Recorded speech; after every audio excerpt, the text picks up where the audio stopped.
And again, part 2, we can't change the topic, okay? It's rare that we will, in fact, actually, as far as you know, we cannot change, the topic cannot be changed, okay? So you cannot say, oh, I don't like this topic. I don't want to talk about someone who is famous. I want to talk about a movie, okay? Cannot change the topic. And if you ask that, the examiner will say, sorry, this is your topic.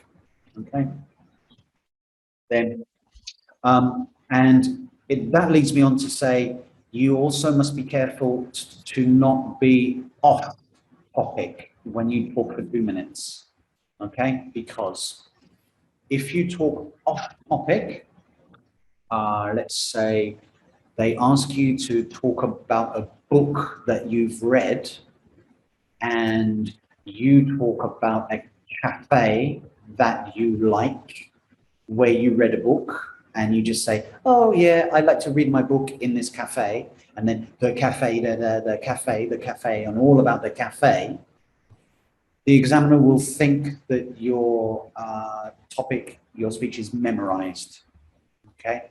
And if it's memorized, then they won't listen to it and it won't count, okay? So you've got to be on topic, and that's why you get the card, and you follow the card, follow the booklet, all right?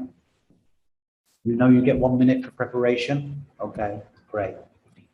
You can get more than 1 minute for preparation, okay? And if you listen, I will tell you how. Okay, so everybody, ears open, listen, listen. This is how to get more time, okay? All right. So the examiner says, we've been talking, now I'd like you to talk about a topic for 1 to 2 minutes. You'll have some pen and paper to make notes. Do you understand? And then you'll say, yeah, I understand. Okay. And then they'll give you the pen and paper. And you can make notes if you wish, that's right. And then they give you pen and paper. And then they give you the booklet, okay? And then as soon as they give you the booklet, you can start to read it and you can start to make notes. But the examiner will be talking, saying, here's your booklet, you know, you can make some notes if you wish, you know, you'll have 1 minute for this, okay? And you don't need to listen, you don't need to sit and wait, you can just get straight in, start making notes. Okay, that gets you about an extra 5 or 10 seconds, all right? 1 minute goes past, yeah? Bang on 1 minute. The examiner's gonna say, all right, remember, you have 1 to 2 minutes for this. Don't worry if I stop you. I'll tell you when the time's up. Can you start speaking now, right? And it takes them 10 seconds to say that. They have to say that. That's what they say for every exam, okay? All right, so you don't need to stop. You don't need to put the pen or pencil down, okay? You can keep making notes. You can keep looking at your notes, formulating, thinking, making ideas, okay? And that gets you a little bit of extra time. But when they say, can you start speaking now? You need to start speaking.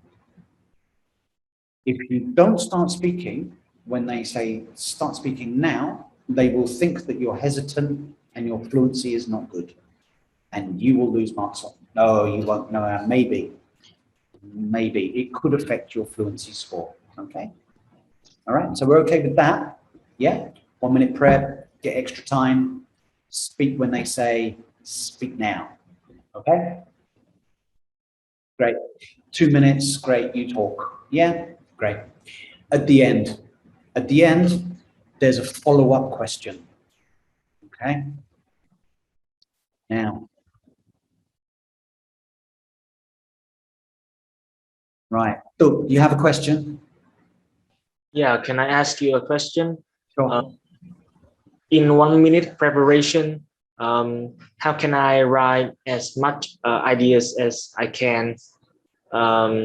Because I don't know what to write in my preparation, and I'm not a fast writer. Okay, right. So there's probably two things that we can do with this, yeah? One is over this course, we're going to practice making notes, yeah? And we're going to practice on several different topics. So hopefully you're going to get faster at this. Hopefully your notes are going to get shorter and more focused. Okay, so that's that as well. And then there's another thing that I like to do, and I will explain more in future lessons, is that I like to be very flexible with the topics. For example, if our topic is food, and we have to talk about a favorite food, yeah, then we can make notes and we can practice for favorite food. But if we're gonna then in the exam, if we're asked about our favorite restaurant, we can use a lot of that vocab and those ideas for food to talk about the restaurant, yeah? If we then are asked about an occasion when we ate some delicious food, yeah, then we can again use some of the same notes, yeah? So this building a core of ideas connected to a general topic with just a few little areas that are like more specific, that might help you to be able to get these notes down quickly or to have this language already in your head, okay? Because look, we know that we're going to be told about a time when we were happy in the past, yeah? A time when we were happy, it might be when we were happy, when we were sad, when we did a good thing, when we did a bad thing, okay? We can talk about the same thing, but we just change some of the vocabulary words, yeah? To make it positive, to make it negative, happy, sad, good, bad, interesting, not interesting, boring. Okay, so you see how that could help you? Yeah? Yeah. Thank you. Okay, we're going to do this, don't worry. Yeah, okay. Oh, and the other thing, everyone. Con. Yes, Con. So if sometimes I usually get some hard questions. So in the case of the examiner ask me some hard question that I don't understand some words in the question, what should I do? Now you mean if there's some vocabulary in the topic that you don't understand? Yeah. Yeah, no problem. Now that's a really good question. Okay, you should read that quickly before the examiner starts the timer.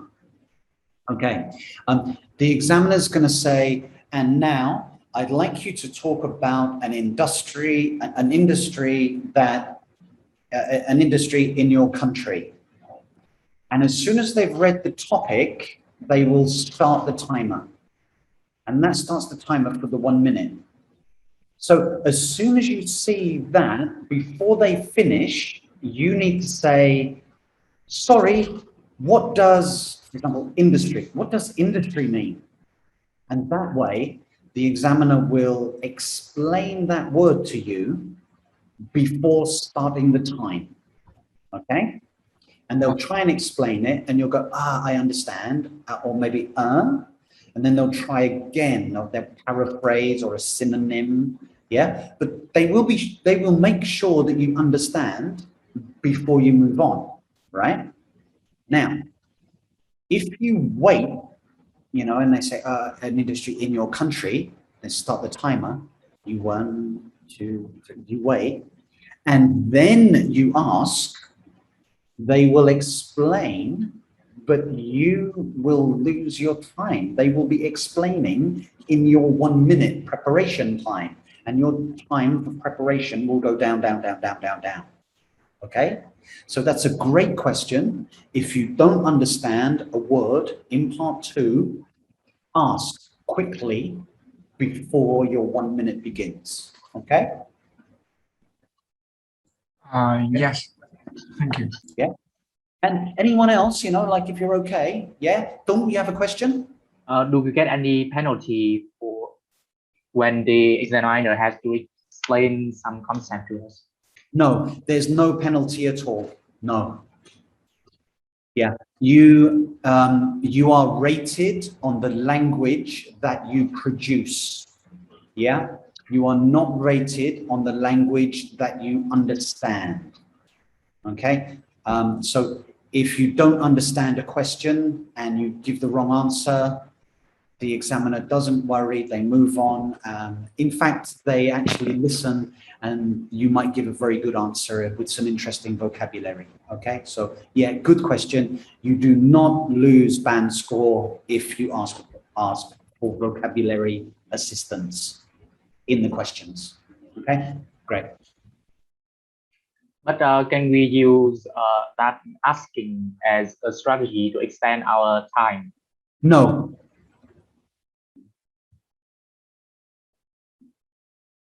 Maybe.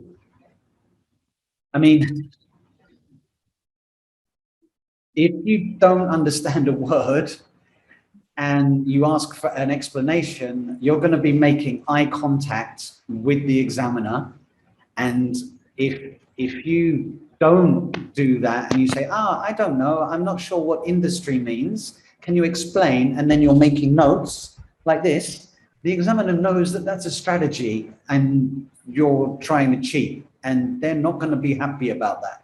Not at all. Okay? So you could try to use it as a strategy, but don't. You don't want an angry examiner. You want a happy examiner. Okay? A happy examiner is going to give you a higher score. Definitely. Yeah. And the examiners, this is great. The examiners are trying to push you. They're trying to get you to go to the higher levels. Yeah, they're trying to get the full range of your language. All right. So don't ever think, nobody ever think that the examiners are trying to put you down and they want you to get a band score 4. They don't want you to get that. All right. That's not their job. Their job is to fully get the best they can from you. Yeah. And it's a challenge, actually. Yeah. It's a great challenge to try and get language. All right. So very often they'll ask you questions in part 3 that are really pushing you to get vocabulary or to get structures from you. Okay. All right. Part 2. Yeah. Right. Okay. Đức, question? I remember you have told that there are some parts I should focus on grammar, some parts I should focus on vocabulary. So can you suggest a strategy in part 1, part 2, and part 3? Which criteria should we focus on each? No, sorry. Listen, we will practice doing the part 1s. There is no magic strategy, okay? Because if someone asks me a question and I have good vocabulary, then I will give the good vocabulary, but maybe not so good grammar. If someone asks you the same question, maybe you have good grammar for that, but not good vocabulary. Okay, so you have to know your language, know what you can do, and you have to quickly go, right, okay, in that question, I know I can produce some really interesting grammar, so that's what I'll do. Okay, you feel that. We will practice that, okay, but there is no way that I can say, if you get question A, you must use good grammar, okay? Language doesn't work like that. Okay, so I can't do that. Okay, good question. Yeah, right, part 2, we're still on the follow-up question, right? Okay, follow-up question, all right? Now, your follow-up question,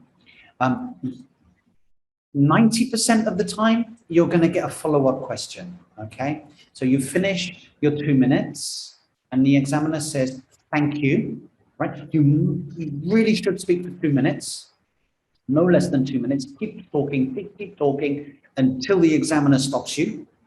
And they will stop you by saying, thank you, all right? And you stop talking. Then I'll ask you just a silly little question, you know, like, How often do you do that with your friends? Or do your friends also like that? Do your family like that? Is it something you always do? Will you do it again? Very simple question, yeah? And your answer should just be a simple sentence, a short, simple sentence, okay? Your answer should not be yes, no. It could be, all right? The examiner is not grading this, okay? They don't care about this, all right? But, you know, I don't think it's a wise idea to just say yes or no, yeah? I would extend it just a little bit more and just sort of go, yes, we often do that at weekends. Done. Okay.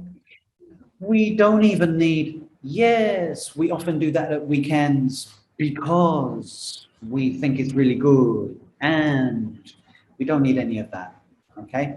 And in my opinion, there is a danger that if you try to give a long, complex answer to a follow-up question,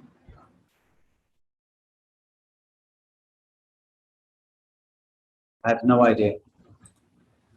Yeah. If you try to give a long, complex answer, then you might run into hesitation and repetition, and that will be noticed by the examiner. Okay. A simple sentence, you guys are just going to go boom, simple sentence.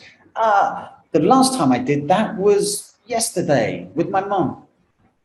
Done. Okay. So that's safe and it's enough. Okay. Remember, not every answer has to be long. Some can be short, some can be long.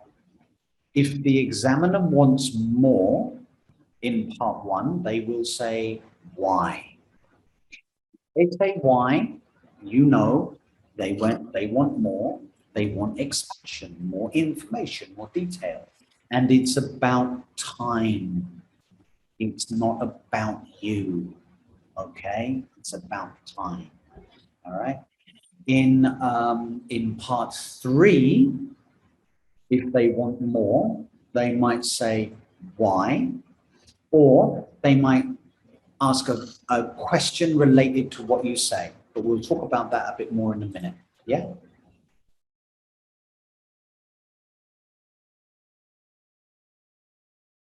All right. I'm wondering why the chat is all going in the chat. Okay, but anyway, not to worry. Yeah.